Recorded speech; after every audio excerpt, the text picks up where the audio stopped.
అదే RTV app వార్తల్ని క్షణాల్లో చదివే అవకాశం ఉంటుంది. ఒక న్యూస్ పేపర్, ఒక టెలివిజన్ ఛానల్ మీ చేతుల్లో ఎప్పుడూ ఉంటాయి. అండ్ ఇంకా అందరి ఫోకస్ కూడా పిఠాపురం పవన్ కళ్యాణ్ గారి మీద ఉంది. ఇప్పుడు మంచి పాజిటివ్ వేవ్ ఉందంట పిఠాపురంలో. అంటే లోకల్గా ప్రజల దగ్గర పిఠాపురం బాగుందంట. సో ఈసారి గెలవచ్చు. వంగ గీత ఆవిడ కూడా స్ట్రాంగ్ లీడర్, ప్రజారాజ్యం నుంచి గెలిచిన ఆవిడ. సో తను కూడా పాజిటివ్గానే ఉంది. సో గెలిచే ఛాన్స్ ఉందంటారా? పవన్ కళ్యాణ్ ఈసారి గెలుస్తాడు అనుకుంటున్నాను. షూరా?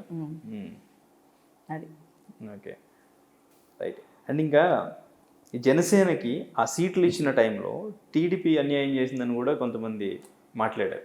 ఈ క్యాస్ట్ ఈక్వేషన్స్ గురించి కూడా మీరు ఇంతకుముందు చెప్పారు, క్యాస్ట్ పాలిటిక్స్ అనేవి ఏపీలో ఎక్కువ అని. సో దీని గురించి కూడా ఎక్కువ డిస్కస్ చేశారు. సో అది క్యాస్ట్ ఈక్వేషన్స్ డెఫినెట్గా ఉన్నాయండి. లేవు. సి పీపుల్ ఆర్, నేను ఏంటంటే people are stupids. At the same time వాళ్ళకే హై లెవెల్ ఐక్యూ ఉందని కూడా వాళ్ళు ఫీల్ అయిపోతుంటారు. కాస్ట్ సిస్టమ్ని రిమూవ్ చేసి పడేసేయాలి ఇండియాలో. రిమూవ్ చేయాల్సింది రిజర్వేషన్లను కాదు, కాస్ట్ సిస్టమ్ని అని. కాస్ట్ సిస్టమే లేకపోతే ఇవేవి ఉండవు కదా అసలు. ఇంటర్లింక్డ్ సింపుల్ అది. రిజర్వేషన్లు ఉండవు, మైనారిటీలు ఉండవు, బొక్క ఉండదు, భోషాన ఉండదు. అసలు కాస్ట్ సిస్టమే లేకపోతే ఇవేవి ఉండవు కదా. అది తీయొద్దు, ఇది తీయండి అంటే అసలు ఇది తీసేస్తే తల్లి ఏమి ఉండవు కదా. చెట్టే పోతే కొమ్మలాంచి వస్తాయి, ఆకలి ఎక్కడి నుంచి వస్తాయి. కానీ తీయడం కుదరదు. అది it is highly impossible. And cost మీద ఇప్పుడు కాస్ట్ని ఎవడు పట్టించుకోవట్లేదంటే ప్రతి ఒక్కడు పట్టించుకుంటాడు. బయట వచ్చేసి నీతులు, అన్ని నీతులు చెప్పేటోడు మళ్ళీ ఇంటికి వెళ్ళిపోయి వాళ్ళ కులం గురించే మాట్లాడుకుంటాడు. సో కాస్ట్ రాజకీయాలు 100కి 100% ఆంధ్రప్రదేశ్లో ఉన్నాయి. ఇండివిజువల్గా కొంతమందికి లేకపోవచ్చు. ఇక నాలాంటి వాళ్ళకి లేదు. నన్ను కూడా అడుగుతారు, మీరు ఎందుకు పవన్ కళ్యాణ్ పార్టీలో జాయిన్ అవ్వలేదు, సేమ్ కులం అంటే నాకు అక్కర్లేదు. నాకు అన్ని కులాలు సమానమే, నాకు అందరు మనుషులు సమానమే. నేను ఎవరు నా ఫ్రెండ్స్లో అన్ని కులాల వాళ్ళు ఉంటారు. మీ కులం ఏంటని ఈ రోజు వరకు నేను అడగలేదు, ఎందుకంటే నాకు అవసరం లేదు. బట్ కాస్ట్ ఈక్వేషన్స్ డెఫినెట్గా ఉన్నాయి. జగన్ అనే ఆయన ఒక క్రిస్టియన్, కానీ కులంతోక తీసేయలేదు. క్రిస్టియానిటీలో కులాలు లేవు, కానీ కులాన్ని పట్టుకొని వేలాడుతున్నారు. వాళ్ళ కులం వారు ఆయన తోక పట్టుకొని వేలాడుతున్నారు. మరి కులాన్ని ఎందుకు వదలట్లేదు? Then there is no caste in the Christianity, but why this Reddy tag? ఎందుకంటే ఆ రెడ్డి ట్యాగ్ ఉంటేనే రెడ్డి కులం ఓట్లు పడతాయి. సో చౌదరి ట్యాగ్స్ ఉంటేనే చౌదరి ఓట్లు పడతాయి. కాపు కులం వాళ్ళు వచ్చేసేసి అన్ని చోట్ల స్ప్రెడ్ అయి ఉంటారు. కాపులు అందరూ జనసేనకి వేస్తారంటే వెయ్యరు, కొంతమందే వేస్తారు, which is very clear. And at the same time చౌదరిలు అందరూ టీడీపీకి వేస్తారంటే most of the ratio people వేస్తారు. కొంచెం తక్కువ మంది వేరేకి డివైడ్ అవుతారు. అవును, సిచ్యువేషన్ వచ్చింది. ఇప్పుడు ఏంటంటే ఇక్కడ అన్ని కులాలలో ఉన్న బీజేపీ, అన్ని కులాలు ఉన్న జన సైనికులు, కొంతమంది సరే మా కులం అని అభిమానించే వాళ్ళు అందులో జనసేనలో ఉంటే చౌదరీలు. ఆ రెడ్లు ఈ 3 కులాల్లో లేరా అంటే ఉన్నారు. ఎందుకు లేరు?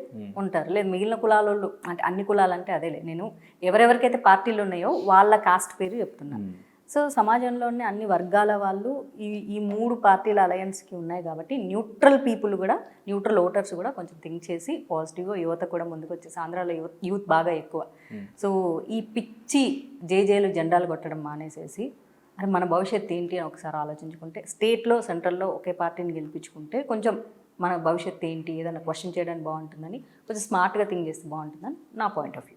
మాధవీలత అని సెర్చ్ చేస్తే మన విరించి చైర్పర్సన్ మాధవీలత మీ వీడియోస్ వస్తున్నాయి. అవును.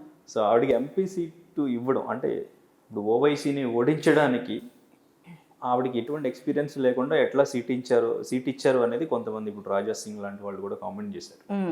సో ఏమంటారు? నేనేమంటాను అంటే కొత్త వాళ్ళు రావాలి. ఎందుకంటే ప్రజలే కదా కోరుకుంటారు, కొత్త వాళ్ళకి అవకాశం ఇవ్వాలి. ఎప్పుడు అదే పాతోళ్ళు ఎన్నాళ్ళు ఆ పాత మొహాలు చూడాలి మేము. సో కొత్తదనం రావాలి. కొత్తదనం వచ్చినప్పుడు కొత్త ఆలోచనలు వస్తాయి. సో కొత్త వరవడి వస్తుంది. సో అందరు పాతోళ్ళు ఉంటే అట్లా కాదబ్బా. ఇప్పుడు నేను కూడా కొత్తగా వస్తే నాకు 10 నెలలకు సీట్ ఇవ్వలేదా? నన్ను కొత్తగా వచ్చిన అమ్మాయికి ఎట్లా ఇస్తావు అంటే, కొత్త వాళ్ళు వస్తేనే కదా కొత్త ఆలోచనలు వస్తాయి.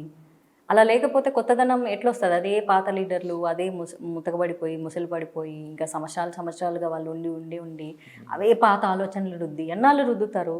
సరే కష్టపడి ఉంటారు, పనిచేసి ఉంటారు, కానీ ఎక్కడో చోట రిప్లేస్మెంట్ అయితే ఖచ్చితంగా కావాలి కదా. పాతోళ్ళనే కంటిన్యూ చేసుకుంటూ ఉంటే స్పేస్ ఎక్కడ మరి కొత్తోళ్ళకి? ఆ కొత్తదనానికి స్పేస్ కావాలి కదా. So let's see. ఫైట్ చేస్తుంది కదా బాగానే. ఆవిడలో నేను అప్రిషియేట్ చేయాల్సిందంటే ఏదో వచ్చి డమ్మీ క్యాండిడేట్ లాగా వచ్చి ఏమీ మాట్లాడకుండా, ఏమి ఉత్తేజపరచకుండా లేదు. షీఈస్ టాకింగ్ మాట్లాడుతుంది. జనాలకు అదే కదా కావాల్సింది, మాట్లాడగలగాలి, ఉత్తేజపరచగలగాలి, కొత్త కొత్త విషయాలు చెప్పగలగాలి, స్పందించగలగాలి. She's reacting, it's well and good కదా. సరే నేను కాక మొన్న వచ్చింది, ఓకే మేము కూడా సర్ప్రైజింగ్గా చూసాం. నేను కాక మొన్న వచ్చి నాకు నవంబర్లోనే తెలుసు ఆవిడకి ఎంపీ సీట్ ఇస్తారు హైదరాబాద్ అని, బికాజ్ నవంబర్లోనే నాకు మెసేజ్లు వచ్చాయి. So are you the person who is looking for Hyderabad MP ticket అన్నారు. నవంబర్లో I got the message, first message. నేను ఐఎమ్ నాట్ ద పర్సన్ అంటే 2 days తర్వాత మళ్ళీ they message me, no you are not the person, there is another Madhavilatha, so very soon కెమెరాలు hit చేస్తుంది చూసుకో అని చెప్పారు. అప్పటికి ఇంకా ఆవిడ మీడియాలోకి రాలేదు. So then before I know it. So she has that clarity. At the same time ఏదో వచ్చేసేసి చాలామంది ఎంపీ క్యాండిడేట్లు వచ్చారు, ఇప్పుడు ఇంతమందికి ఎంపీ క్యాండిడేట్లకు సీట్లు ఇచ్చారు. ఎవరిని జనాలకు అంత ఫెమిలియర్గా తెలుసా? ఆవిడ తెలిసినంతగా. అదే కదా మరి స్పెషాలిటీ అంటే. ఆవిడ ప్రొజెక్ట్ చేసుకోగలిగింది ఆవిడని. మరి మిగిలిన ఎంపీ క్యాండిడేట్లు ఎందుకు చేసుకోలేకపోతున్నారు? ఏదో వాళ్ళ ఏరియా కాన్స్టిట్యున్సీలో ఓటర్లకు కూడా సరిగ్గా తెలుసో తెలీదో కూడా వాళ్ళ ఎంపీ క్యాండిడేట్ తెలీదు. Very unfortunate. అట్లీస్ట్ ఈవిడెవరో దేశం మొత్తంకి తెలిసింది కదా. అదే ఆ స్పెషల్ క్యారెక్టరిస్టిక్స్ ఉండాలి మనిషిలో. ఆ ప్రొజెక్షన్ గెలుపా ఓటమినా కాదు, ఛాలెంజ్ చేస్తుంది కదా, that is enough. Pawan Kalyan గారు అంటే నాకు సినిమాల పరంగా కాదు, నాకు పర్సనల్గా ఇష్టం అని చెప్పేసి. మీకు అప్పటి నుంచి ఆయన పర్సనల్ క్యారెక్టర్ ఏంటి, ఆయన పర్సనల్గా ఎట్లా ఉంటారు, అది మీకు ఎట్లా తెలుసు, ఎలా ఇష్టపడ్డారు? అని మనం చిన్నప్పటి నుంచి కొంచెం రెబలిస్టిక్ కదా బాగా. సో ఎదుటోళ్ళు మన నేచర్కి తగ్గట్టుంటే, ఇప్పుడు లైక్ మైండెడ్ పీపుల్తోనే మనం స్నేహం చేస్తాం, లైక్ మైండెడ్ పీపుల్నే మనం ఇష్టపడతాం. క్వైట్ న్యాచురల్ అది. మన స్కూల్లో హిస్టరీ చెప్తున్నా సరే లైక్ మైండెడ్ పీపుల్ మనకు ఫిరోషియస్గా అనిపించిన క్యారెక్టర్స్నే ఇష్టపడతాం. సో అట్లా నాకు శివాజీ, శ్రీకృష్ణదేవరాయలు, ఝాన్సీ ఇట్లాంటి క్యారెక్టర్లు ఎక్కినాయి. మిగిలిన ఏ క్యారెక్టర్లు నాకు ఎక్కలేదు మైండ్లోకి, ఎందుకంటే మన నేచర్కి తగ్గట్లే మనం ఇష్టపడతాం. సో అలాంటి ఒక పాయింట్ ఆఫ్ వ్యూలో ఒకసారి వెన్ ఐ వాజ్ 16 జెమినీ టీవీలో ఒక ఇంటర్వ్యూ వచ్చింది ఆయనది. ఆ ఇంటర్వ్యూ మామూలుగా అందరు హీరోలు ఇచ్చే ఇంటర్వ్యూలు వేరే ఉంది, పవన్ కళ్యాణ్ ఇచ్చిన ఇంటర్వ్యూ వేరే ఉంది.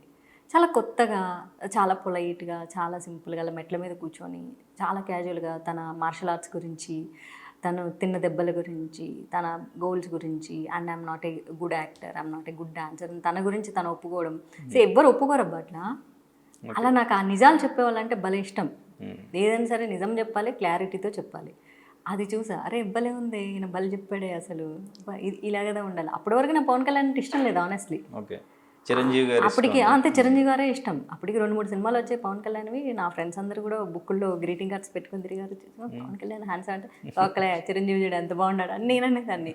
పవన్ కళ్యాణ్ అస్సలు లేడు, అసలు చిరంజీవి చామ్ పవన్ కళ్యాణ్కి ఎక్కడ ఉంది, it is highly impossible, no way అని చెప్పి అనేదాన్ని. ఎందుకంటే మనకు చిరంజీవి అంటే ఫేవరెట్ హీరో అంతే. ఇంకా చిరంజీవి కాకుండా ఇంకెవరు అసలు హీరోలు కాదు మన దృష్టిలో.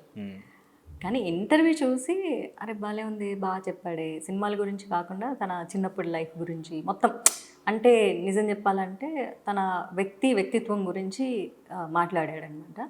అది చూసి బాగా అట్రాక్ట్ అయ్యి, అలా అట్రాక్ట్ అయిన తర్వాత తొలి ప్రేమ సినిమా చూసా. తొలి ప్రేమ సినిమా చూసినప్పుడు ఆల్రెడీ వ్యక్తిత్వాన్ని ఇష్టపడ్డాం కాబట్టి ఐ ఫాల్ ఫర్ హిమ్ అంతే. That's it. అప్పటి నుంచి ఇంకా ఇప్పటికీ ఇష్టం అట్లాగే ఉందా? ఉంటుంది.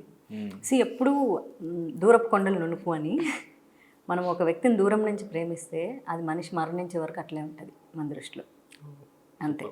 మనం ఆ వ్యక్తితో ట్రావెల్ చేస్తే మనకి క్లాషెస్ వస్తాయి, కానీ అసలు ట్రావెలే జరిగినప్పుడు దూరం నుంచి వ్యక్తి ఎప్పుడు గొప్పగా ఉంటారు. మరి ఇప్పటికి రిలీజ్ అవుతున్న మూవీస్ చూస్తూ ఉంటారు? అసలు ఉండండి. చూడరా? లాస్ట్ మూవీ ఏం చూసారు పవన్ కళ్యాణ్ గారు? ఓటీటీలో వస్తే చూస్తా.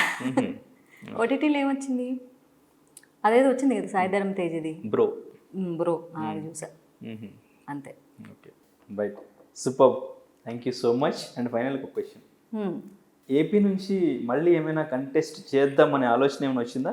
ఏమైనా టికెట్ ఏమైనా ఎక్స్పెక్ట్ చేశారా ఇప్పుడు? లేదా? I want to be on screen, I want to be the inspirer. Okay అంతే. అంతే. ఇప్పుడు మొత్తం ఫోకస్ అంతా అటువైపు ఉంది ఇంకా అంతే. నాకు ఐ లవ్ టు స్పీక్. నాకు వచ్చిన పని ఇది, this is my job. Okay right, thank you so much madam. నిజంగా చాలా విషయాలు చెప్పారు. చాలా విషయాలు చెప్పారు. క్వశ్చన్ పేపర్ చూడకుండా కూడా క్వశ్చన్స్ అడిగారు. Thank you so much. All the very best. త్వరలో మళ్ళీ స్క్రీన్ మీద మిమ్మల్ని చూడాలని మేమంతా కూడా అనుకుంటున్నాం. ఇది కూడా స్క్రీనే కదా? ఈ స్క్రీన్ మీద, సిల్వర్ స్క్రీన్ మీద.